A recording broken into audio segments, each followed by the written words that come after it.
قدرت ہے اس کے پاس، اللہ نے طاقت دی ہے، قیمتی لباس اس کے پاس ہے، لیکن پھر بھی طاقت رکھنے کے باوجود تواضع اور خاکساری کے طور پر بہت قیمتی لباس، فاخرانہ لباس استعمال نہیں کرتا ہے، تو اللہ اس کا فائدہ کیا ہوگا؟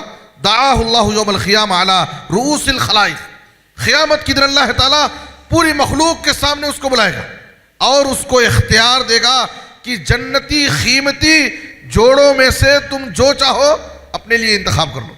کہ علم تواضع چاہتا ہے، اور علم کی راہ میں تکبر یہ بہت بڑی رکاوٹ ہے۔ آدمی کے پاس جتنا زیادہ علم ہوگا، اور خاص طور پر شریعت کا، دین کا علم، اس کے اندر اتنی تواضع اور خاکساری آنی چاہیے۔ یہ علم کا تقاضا ہے، علم کا حق ہے، اور تکبر، فخر و غرور یہ علم کی راہ میں بہت بڑی رکاوٹ ہے۔ یہ ہماری ایمان کی علامت ہے، اور تواضع اور خاکساری کا ایک پہلو ہے۔ لیس منا من لم یرحم صغیرنا ویعرف شرف کبیرنا، وہ ہم میں سے نہیں ہے جو چھوٹوں کے ساتھ پیار اور شفقت کا معاملہ نہ کرے اور بڑوں کی عظمت اور ان کے مقام کو نہ سمجھے۔ هذه صفات المؤمنین الکمل ان یکون احدهم متواضعا لاخیہ وولیہ۔ اس آیت کے اندر اللہ تعالیٰ نے کامل مومنوں کی صفات بیان کی ہے، وہ یہ کہ ایک مومن اپنے مومن بھائی کے لیے متواضع ہو، خاکسار رہے، بڑائی کا اظہار نہ کرے۔ اور تواضع اور خاکساری اگر ہم اپنے اندر پیدا کریں گے، یعنی خوبیاں ہیں، کمالات ہیں، ہمارے پاس علم ہے، صلاحیت ہے، عہدہ ہے، ہر اعتبار سے اللہ نے ہم کو خوبیوں سے نوازا ہے، پھر بھی ہم اپنی طرف سے کوئی بڑائی کا اظہار نہیں کرتے، اپنے اندر تواضع اور خاکساری پیدا کرتے ہیں، تو اس کا فائدہ کیا ہے؟ جو انسان جتنا زیادہ اپنے آپ کو جھکاتا ہے، اپنے آپ کو ایک معمولی انسان پیش کرتا ہے، بڑائی کا اظہار نہیں ہونے دیتا، سیدھے سادے ان طریقے سے زندگی گزارتا ہے، سادگی اس کے اندر ہوتی ہے، تو انسان جتنا اپنے آپ کو جھکاتا ہے، خوبیوں اور کمالات کے باوجود اللہ اس کو اور اٹھاتا ہے، اور جو انسان اپنے آپ کو جتنا اٹھاتا ہے، بڑائی ظاہر کرتا ہے، اللہ تعالیٰ اس کو اور گراتا ہے۔ یہ اللہ کا قانون ہے۔ جناب محمد الرسول اللہ صلی اللہ علیہ وسلم نے فرمایا وَمَا تَوَاضَعَ أَحَدٌ لِلَّهِ إِلَّا رَفَعَهُ، اللہ کے لیے جو شخص تواضع اختیار کرے اللہ تعالیٰ اس کے مقام کو اور بلند کرے گا۔ امام نووی رحمۃ اللہ علیہ کہتے ہیں رفعہ اللہ فی الدنیا والآخرہ، دنیا اور آخرت دونوں جگہ اللہ تعالیٰ اس کو رفعت اور سربلندی عطا کرے گا، دونوں جگہ اللہ اس کے مقام کو بلند کرے گا۔ اس سے بڑی بات کیا ہو سکتی ہے کہ ہم اپنے اندر تواضع پیدا کریں، خاکساری لائیں۔ اللہ تعالیٰ جو عزت اور ذلت کا مالک ہے، جس کے ہاتھ میں سب کچھ ہے، وہ اللہ دنیا اور آخرت دونوں جگہ ہمارے مقام کو بلند کرے گا۔ اور قرآن مجید میں سورہ حج میں اللہ تعالیٰ نے کہا وَبَشِّرِ الْمُخْبِتِينَ، مخبتین کا معنی عبداللہ بن عباس رضی اللہ عنہ اور اسی طرح سے قتادہ رحمہ اللہ نے بیان کیا المخبتین المتواضعین، جو تواضع اختیار کرنے والے ہیں، عاجزی اور انکساری پیدا کرنے والے ہیں، آپ ان کو دنیا اور آخرت کی بھلائی، عزت، کامیابی کی خوشخبری دے دیجیے۔ جو لوگ اپنی زندگی میں تواضع اور خاکساری پیدا کرتے ہیں، بڑائی کا اظہار نہیں کرتے، فخر و غرور میں مبتلا نہیں، آپ ایسے لوگوں کو دنیا اور آخرت میں عزت، سرفرازی، کامیابی کی خوشخبری ان کو سنا دیجیے۔ تو یہ تواضع اختیار کرنے کا فائدہ ہے دنیا اور آخرت میں۔ اور ایک تیسرا فائدہ ترمذی کی حدیث میں جناب محمد الرسول اللہ صلی اللہ علیہ وسلم نے فرمایا من ترک اللباس تواضعا للہ وهو يقدر علیہ، جو شخص قدرت رکھنے کے باوجود، طاقت رکھتا ہے، پھر بھی اچھا قیمتی لباس نہیں استعمال کرتا ہے، قدرت ہے اس کے پاس، اللہ نے طاقت دی ہے، قیمتی لباس اس کے پاس ہے، لیکن پھر بھی طاقت رکھنے کے باوجود تواضع اور خاکساری کے طور پر بہت قیمتی لباس، فاخرانہ لباس استعمال نہیں کرتا ہے، تو اللہ اس کا فائدہ کیا ہوگا؟ دعاہ اللہ یوم القیامہ علی رؤوس الخلائق، قیامت کی دن اللہ تعالیٰ پوری مخلوق کے سامنے اس کو بلائے گا اور اس کو اختیار دے گا کہ جنتی قیمتی جوڑوں میں سے تم جو چاہو اپنے لیے انتخاب کر لو۔ کتنا بڑا مقام جنت کے اندر اللہ تعالیٰ اس شخص کو دے گا جو قدرت رکھنے کے باوجود قیمتی لباس تواضع کے لیے چھوڑ دیتا ہے۔ کیا مطلب اس کا؟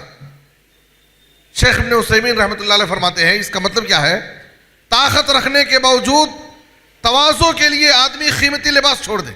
مطلب یہ ہے، مثال کے طور پر ہمیں کسی ایسی محفل میں شریک ہونا ہے جو متوسط درجے کے لوگ ہیں یا معمولی قسم کے لوگ ہیں، جو مجلس کے احباب ہیں، افراد ہیں، وہ معمولی قسم کے لوگ ہیں، وہ بہت قیمتی لباس استعمال کر کے نہیں آئیں گے، ایک معمولی قسم کے لباس میں رہیں گے۔ تو یہ آدمی حالانکہ اس کو اللہ تعالیٰ نے طاقت دی ہے، اس کے پاس اچھے قیمتی لباس ہیں، لیکن پھر بھی وہ لباس استعمال کر کے نہیں جاتا، یہ سوچ کر کے کہ جس مجلس میں جا رہا ہوں وہاں معمولی قسم کے لوگ ہیں، ایک سیدھا سادہ لباس پہنے ہوں گے، اگر میں بہت قیمتی لباس پہن کر کے جاؤں گا تو ان کی دل آزاری ہوگی۔ طاقت ہے، طاقت رکھنے کے باوجود تواضع اور خاکساری کے لیے تاکہ لوگوں کی دل آزاری نہ ہو، وہ اپنا قیمتی لباس چھوڑ دیتا ہے اور ایک سیدھا سادہ لباس پہن کر کے جاتا ہے، تو اللہ تعالیٰ اس کو یہ مقام دے گا کہ جنت کے قیمتی جوڑوں میں سے جس کو چاہے وہ اپنے لیے انتخاب کرے۔ لیکن اگر کسی ایسی مجلس میں شریک ہوتا ہے جہاں پر خوشحال لوگ ہیں اور صاحب خیر ہیں، جن کو اللہ تعالیٰ نے وسعت دی ہے، اچھے قیمتی لباس پہن کر کے آتے ہیں، تو وہاں پر اللہ تعالیٰ نے اس کو جو اچھے لباس عطا کیے ہیں وہ استعمال کرتا ہے۔ کیوں؟ یہاں پر اللہ تعالیٰ کی نعمت، اظہار نعمت کے لیے اللہ تعالیٰ اس بات کو بھی پسند کرتا ہے کہ بندے پر اپنی نعمت کو دیکھے، تو یہاں پر وہ اپنی اس نعمت کا اظہار کرتا ہے، اس لیے کہ یہاں پر کسی کی دل آزاری نہیں ہوگی، سب خوشحال لوگ ہیں، اچھے قیمتی لباس پہننے والے ہیں۔ تو یہ ہے اس حدیث کا معنی۔ اسی طریقے سے علماء کرام کی شخصیت میں تواضع کے کئی مظاہر ہیں، کئی پہلو ہیں۔ سب سے پہلی چیز یہ ہے کہ ہمیں اس بات کو سمجھنا چاہیے کہ علم تواضع چاہتا ہے، اور علم کی راہ میں تکبر یہ بہت بڑی رکاوٹ ہے۔ آدمی کے پاس جتنا زیادہ علم ہوگا، اور خاص طور پر شریعت کا، دین کا علم، اس کے اندر اتنی تواضع اور خاکساری آنی چاہیے۔ یہ علم کا تقاضا ہے، علم کا حق ہے، اور تکبر، فخر و غرور یہ علم کی راہ میں بہت بڑی رکاوٹ۔ اسی لیے امام مجاہد رحمہ اللہ فرماتے ہیں لا يتعلم العلم مستحن ولا مستكبر۔ ایک تو شرم کرنے والا اور دوسرے متکبر انسان، یہ دونوں علم حاصل نہیں کر سکتے۔ شرم اور تکبر یہ دو چیزیں علم کی راہ میں بہت بڑی رکاوٹ۔ تو علم تواضع چاہتا ہے کہ ہم صاحب علم ہیں، اپنے اندر تواضع اور خاکساری پیدا کریں۔ ایک عالم کو ہمیشہ علم کا حریص ہونا چاہیے، ہمیشہ علم کی تلاش اور جستجو میں رہنا چاہیے۔ یہاں تک کہ علم طلب کرنے، علم حاصل کرنے کا اصل اصول تو یہ ہے کہ جو مستند کبار علماء ہیں، بڑے علماء ہیں، ان سے ہم علم حاصل کریں۔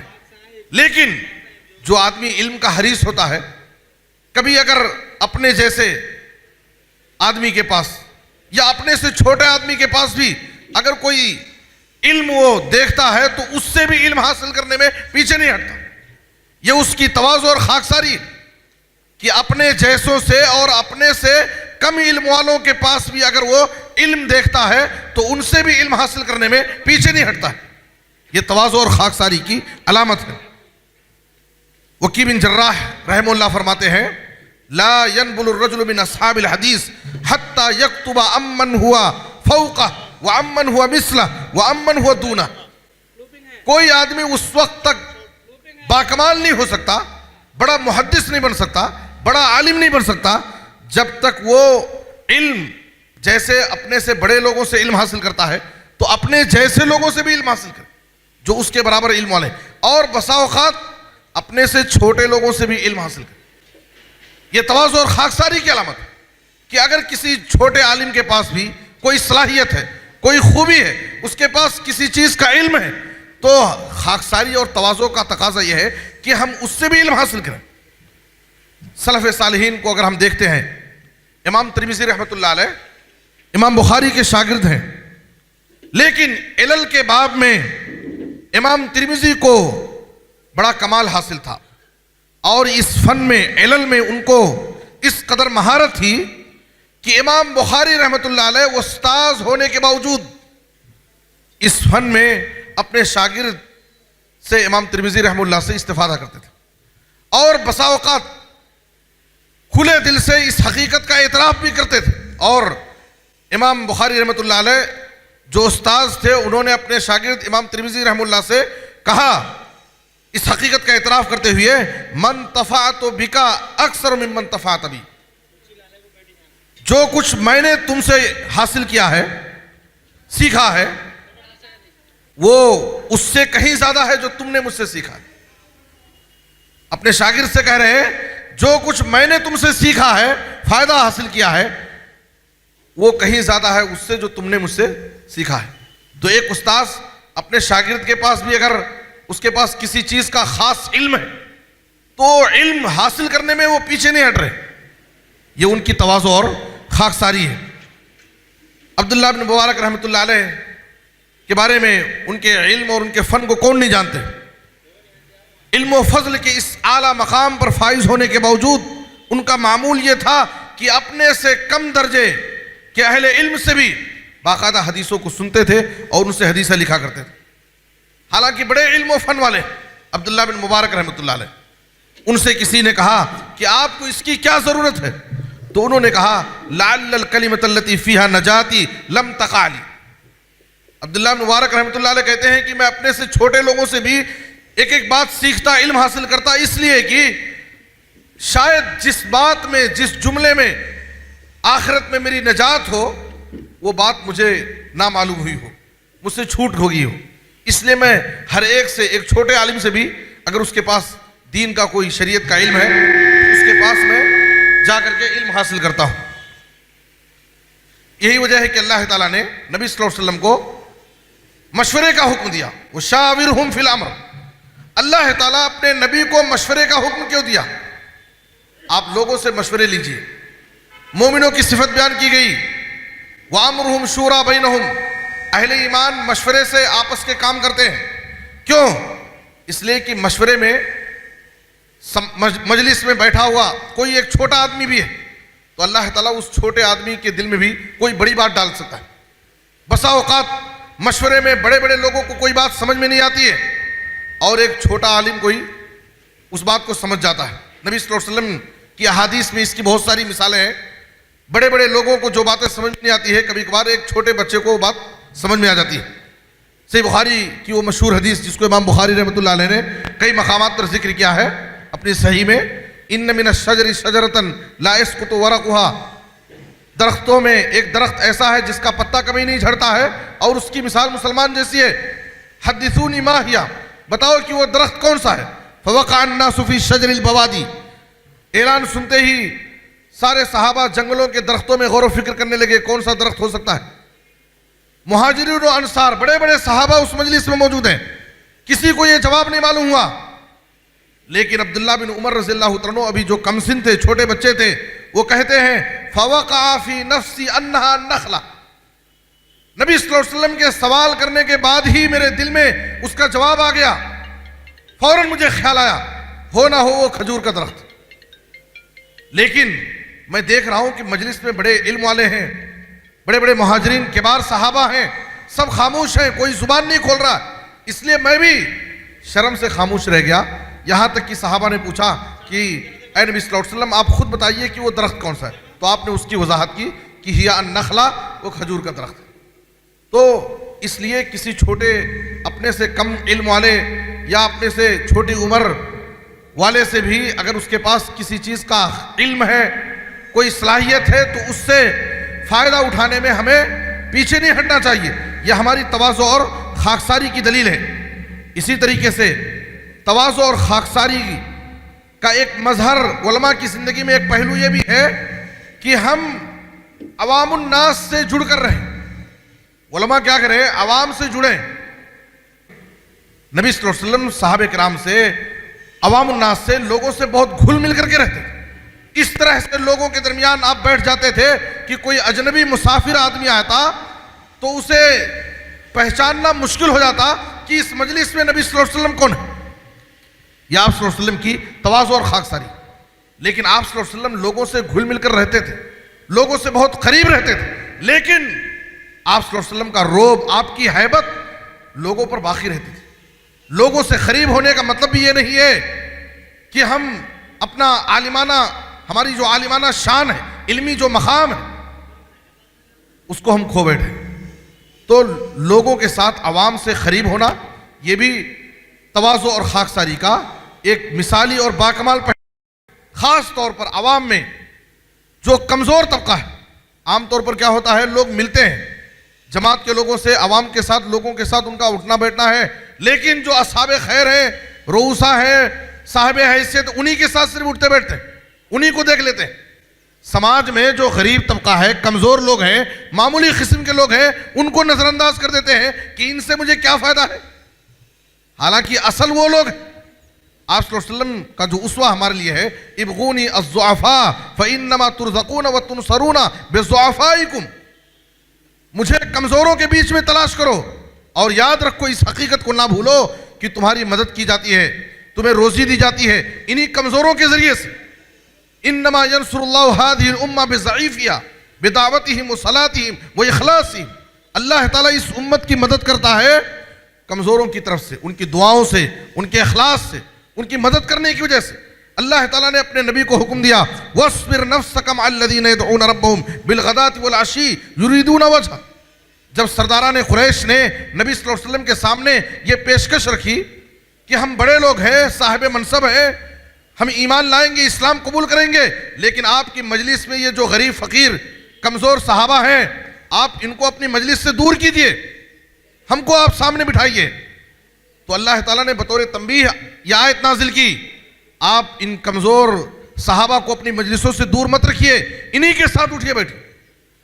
تو ایک عالم کی ذمہ داری یہ بھی ہے کہ عوام سے ہمارا قریبی تعلق ہونا چاہیے, اور عوام میں جو کمزور طبقے کے لوگ ہیں, ایک معمولی عورت, مدینے کی لونڈیوں میں سے ایک لونڈی آتی, نبی صلی اللہ علیہ وسلم کی انگلی پکڑتی اور پکڑ کر کے اپنے کسی کام کے لیے بلا لے جاتی تھی, اور نبی صلی اللہ علیہ وسلم اس کے ساتھ چلے جاتے. بخاری کی روایت, ان امراتن کان فی عقلها شیء, ایک عورت دماغی طور پر اس کا دماغ صحیح نہیں تھا, وہ خاتون نبی صلی اللہ علیہ وسلم کے پاس آئی, آپ نے اس کو موقع دیا. یہ آپ کی تواضع اور خاکساری ہے کہ باقاعدہ آپ صلی اللہ علیہ وسلم نے اس عورت کی بات سنی اور اس کے مسئلے کو حل کیا. ظاہر بن حرام کا واقعہ ہمارے سامنے مشہور ہے کہ کس طریقے سے دیہات کے رہنے والے تھے, ایک غریب آدمی صحابی تھے, لیکن نبی صلی اللہ علیہ وسلم ان کو کتنی عزت دیتے تھے اور ان کی عزت افزائی کرتے تھے, ان کے مقام کو ذکر کرتے تھے. یہاں تک کہ آپ صلی اللہ علیہ وسلم نے کہا کہ اگر کوئی غریب کمزور آدمی بھی ایک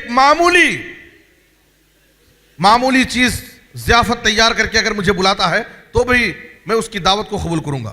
لو دعیت الی قراع لاجبت ولو اہدی الی قراع لقبلت, اگر کوئی بکری کا کھر بنا کر کے سالن میں مجھے دعوت دے تو میں اس کی دعوت کو قبول کروں گا. ایک معمولی چیز بھی اگر کوئی مجھے ہدیے میں پیش کرے تو میں قبول کروں گا. یہ نبی صلی اللہ علیہ وسلم کی تواضع اور خاکساری ہے. اور آپ صلی اللہ علیہ وسلم سماج اور معاشرے کے غریب کمزور طبقے کے ساتھ کس طریقے سے ان کے ساتھ اٹھتے بیٹھتے تھے اور ان کو موقع دیتے تھے اور ان کو اہمیت دیتے تھے. تو یہ بھی نبی صلی اللہ علیہ وسلم کی تواضع اور خاکساری کا پہلو ہے. اسی طریقے سے علماء کی شخصیت میں تواضع اور خاکساری کا ایک پہلو یہ بھی ہے کہ ہم اپنے اوپر دوسروں کو فضیلت دیں.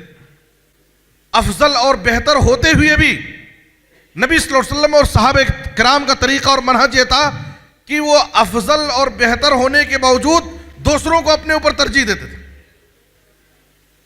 جیسے ایک آدمی نبی صلی اللہ علیہ وسلم کی خدمت میں آیا, وہ آپ سے مخاطب ہوتے ہوئے کہا, یا خیر البریہ, اے پوری مخلوق کے سب سے افضل اور بہتر. بلا شبہ نبی صلی اللہ علیہ وسلم خیر البریہ ہے, لیکن نبی صلی اللہ علیہ وسلم نے جب یہ خطاب سنا تو بطور تواضع اور خاکساری آپ صلی اللہ علیہ وسلم نے کہا, مجھے اس طرح مت کہو, ذاک ابراہیم علیہ السلام, اس کے لائق اور حقدار ابراہیم علیہ السلام, یہ ابراہیم علیہ السلام اس کے مستحق ہو سکتے ہیں. حالانکہ آپ صلی اللہ علیہ وسلم خیر البریہ, لیکن پھر بھی نبی صلی اللہ علیہ وسلم نے یہاں پر ابراہیم علیہ السلام کا نام لیا, ذاک ابراہیم علیہ السلام. یہ آپ صلی اللہ علیہ وسلم کی تواضع اور خاکساری ہے. عبد الرحمن بن عوف رضی اللہ عنہ، عبد الرحمن بن عوف رضی اللہ عنہ افضل اور بہتر ہونے کے باوجود آپ مصعب بن عمیر رضی اللہ عنہ کو یاد کر رہے ہیں اور کہہ رہے ہیں قتل مصعب بن عمیر وهو خیر منی، قتل حمزہ وهو خیر منی، مصعب بن عمیر شہید کر دیے گئے غزوہ احد میں، وہ مجھ سے بہتر تھے۔ حمزہ رضی اللہ عنہ شہید کر دیے گئے، وہ مجھ سے بہتر تھے۔ دنیا کی نعمتوں سے زیادہ فائدہ نہیں اٹھائے، جلد دنیا سے چلے گئے۔ آج ابھی ہم دنیا کی نعمتوں سے فائدہ اٹھا رہے ہیں، کہیں ایسا نہ ہو کہ اللہ تعالیٰ ہماری نیکیوں کا بدلہ جلد ہم کو دنیا میں دے دے رہا۔ تو یہ نبی صلی اللہ علیہ وسلم اور صحابہ کرام کا طریقہ ہے کہ افضل اور بہتر ہونے کے باوجود وہ دوسروں کو اپنے اوپر ترجیح دیتے تھے، دوسروں کو اپنے سے بہتر قرار دیتے تھے۔ اسی طرح سے تواضع اور خاکساری کا ایک پہلو یہ بھی ہے کہ ہم دوسروں کا ادب و احترام کریں۔ جو چھوٹے ہیں ان کے ساتھ پیار اور شفقت کا معاملہ، جو بڑے ہیں، علم میں بڑے ہیں، عمر میں بڑے ہیں، عہدے میں بڑے ہیں، ہم ان کا ادب و احترام کریں۔ یہ ہمارے ایمان کی علامت ہے اور تواضع اور خاکساری کا ایک پہلو ہے۔ لیس منا من لم یرحم صغیرنا ویعرف شرف کبیرنا، وہ ہم میں سے نہیں ہے جو چھوٹوں کے ساتھ پیار اور شفقت کا معاملہ نہ کرے اور بڑوں کی عظمت اور ان کے مقام کو نہ سمجھے۔ اور ایک پانچواں پہلو یہ ہے کہ ہم جس سے بھی ملیں خندہ پیشانی سے ملاقات کریں، ہنستے مسکراتے ہوئے۔ ایسا نہیں کہ منہ بسور کر کے ایک آدمی ہم سے ملنا چاہ رہا ہے، سلام کرنا چاہ رہا ہے، مصافحہ کرنا چاہ رہا ہے اور ہم اس سے منہ پھرا کر کے بیزاری کے ساتھ ہم اس سے ملے، یہ فخر کی علامت۔ تواضع اور خاکساری کی دلیل کیا ہے کہ ہم آگے بڑھ کر کے سلام اور مصافحہ کریں اور خندہ پیشانی کے ساتھ ملیں۔ وَلَا تُسَعِّرْ خَدَّكَ لِلنَّاسِ، حضرت لقمان حکیم نے اپنے بیٹے کو نصیحت کی۔ اور ان اول الناس باللہ من بدأ بالسلام، آگے بڑھ کر کے سلام اور مصافحہ کرنے سے ہماری عزت نہیں گھٹے گی بلکہ ہم اللہ کے نزدیک اور معزز ہو جائیں گے۔ اللہ کے نزدیک سب سے بڑا مقام والا وہ ہے جو سلام میں پہل کرتا ہے۔ وَخَيْرُهُمَا الَّذِي يَبْدَأُ بِالسَّلَامِ، اور آپ صلی اللہ علیہ وسلم کا تو معاملہ یہ تھا، یہ تواضع اور خاکساری آپ کی، کہ جب آپ سلام کرتے تھے تو اپنا مصافحہ کرتے تو اپنا ہاتھ اس وقت تک نہیں کھینچتے جب تک سامنے والا نہ کھینچے۔ چہرے کو آپ صلی اللہ علیہ وسلم اس سے اس وقت تک نہیں پھیرتے جب تک وہ چہرہ نہ پھیر لے۔ تو خندہ پیشانی کے ساتھ ملنا، سلام اور مصافحہ کرنا، آگے بڑھ کر کے ملنا، یہ بھی آدمی کے تواضع اور خاکساری کی دلیل ہے کہ آدمی کے اندر کوئی فخر اور تکبر نہیں ہے۔ اسی طریقے سے جو عمر میں چھوٹے ہیں، نبی صلی اللہ علیہ وسلم چھوٹے بچوں کے ساتھ گزر رہے ہیں، گلی سے گزر رہے ہیں، چھوٹے بچوں کے پاس سے گزر رہے ہیں، آپ ان کو سلام کر رہے ہیں، یہ تواضع اور خاکساری کا بڑا باکمال پہلو ہے اور کوئی آسان بات نہیں ہے۔ ایک استاد شاگرد کے پاس سے گزرے اور شاگرد سے آگے بڑھ کر کے سلام کرے، انسان کی نفس، اس کی طبیعت پر گرا گزرتی۔ اگر آدمی اپنے شاگرد سے، اپنے سے کم درجے والے سے، چھوٹے بچوں سے سلام کر کے گزر رہا ہے، سلام کر رہا ہے، تو یہ اس کے اعلیٰ اخلاق کی دلیل۔ اس کے مطلب اس کے اندر تواضع اور خاکساری ہے، کوئی فخر تکبر نہیں، جیسا کہ نبی صلی اللہ علیہ وسلم کا اسوہ ہے کہ آپ بچوں کے پاس سے گزر رہے ہیں تو ان کے ساتھ بھی سلام کرتے تھے۔ اسی طرح سے خادموں کے ساتھ، غلاموں کے ساتھ، نوکروں کے ساتھ، اپنے ماتحتوں کے ساتھ نبی صلی اللہ علیہ وسلم کا جو سلوک اور برتاؤ تھا، کوئی بڑکپن نہیں۔ معمولی خادموں کے ساتھ بھی نبی صلی اللہ علیہ وسلم اعلیٰ اخلاق کا مظاہرہ پیش کرتے تھے اور تواضع اور خاکساری۔ حضرت انس رضی اللہ عنہ کہتے ہیں خدمت النبی صلی اللہ علیہ وسلم 10 سنین، 10 سال کی ایک لمبی مدت میں نے آپ کی خدمت کی، لیکن اس 10 سالہ خدمت میں فما قال لی اف، کبھی آپ نے مجھے اف نہیں کہا، ولا لما صنعتا ولا اللہ صنعتا، یہ کام کیوں کیے کیوں نہیں کیے، کچھ بھی نہیں۔ تو خادموں کے ساتھ، ماتحتوں کے ساتھ نبی صلی اللہ علیہ وسلم کی یہ تواضع اور خاکساری ہے۔ اسی طرح سے ایک پہلو یہ بھی ہے کہ آپ صلی اللہ علیہ وسلم، آپ کی عظمت کیا ہے، آپ کا مقام و مرتبہ کیا ہے، لیکن پھر بھی نبی صلی اللہ علیہ وسلم اپنے جو ذاتی کام تھے، ذاتی کام کاج، گھریلو کام کاج آپ خود کر لیتے تھے، دوسروں کا سہارا نہیں لیتے تھے، خود آگے بڑھ کر کے کر لیتے۔ عائشہ رضی اللہ تعالیٰ عنہ سے پوچھا گیا آپ صلی اللہ علیہ وسلم جب گھر میں ہوتے ہیں تو کیا کرتے ہیں؟ کہا کہ کان فی محنت اہلی، جب نبی صلی اللہ علیہ وسلم گھر میں رہتے ہیں تو اہل خانہ کی خدمت میں لگے رہتے ہیں، گھریلو کام کاج میں آپ ہاتھ بٹاتے ہیں، ذاتی جو آپ کے نجی کام ہوتے تھے خود نبی صلی اللہ علیہ وسلم خود کر لیتے تھے۔ یہ آپ صلی اللہ علیہ وسلم کی تواضع اور خاکساری کی دلیل ہے۔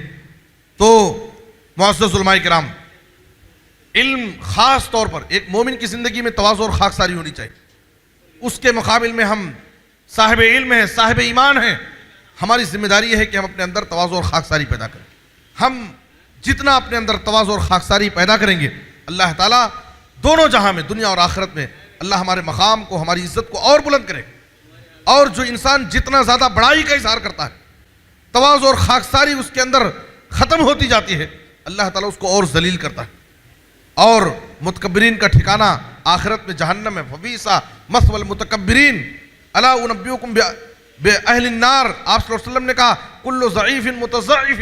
متضعفین کا معنی محدثین نے متواضعین ذکر کیا، جو کمزور ہیں، عاجزی اور انکساری اختیار کرنے والے، وہ لوگ جنت میں جائیں گے. اور کل عتل جواز مستکبر، جو بد اخلاق ہیں، سرکش، گھمنڈی، ایسے لوگ جہنم میں جائیں گے. تو اس لیے ہر اعتبار سے تواضع اور خاکساری کے جو مختلف پہلو ذکر کیے گئے ہیں، ہم اپنے اندر اپنی ذات میں یہ پہلو، یہ مظاہر اپنے اندر پیدا کریں. تواضع اور خاکساری پیدا کرنے سے اللہ تعالیٰ ہماری عزت، ہمارے مقام کو اور بلند کرے گا. اور فخر و غرور اور تکبر سے اللہ تعالیٰ دنیا اور آخرت دونوں جگہ ہم کو ذلیل اور رسوا کرے گا. اللہ سے دعا ہے کہ اللہ تعالیٰ ہمیں ان باتوں کو سمجھنے، ان پر عمل کرنے کی توفیق عطا فرمائے. ہمیں ہر قسم کے اعلیٰ اخلاق کو اپنانے اور ہر قسم کے برے اخلاق سے دور رہنے کی اللہ ہم سب کو توفیق دے. آمین. وصلی اللہ علی نبینا محمد و آلہ و صحبہ اجمعین. والسلام علیکم ورحمۃ اللہ وبرکاتہ.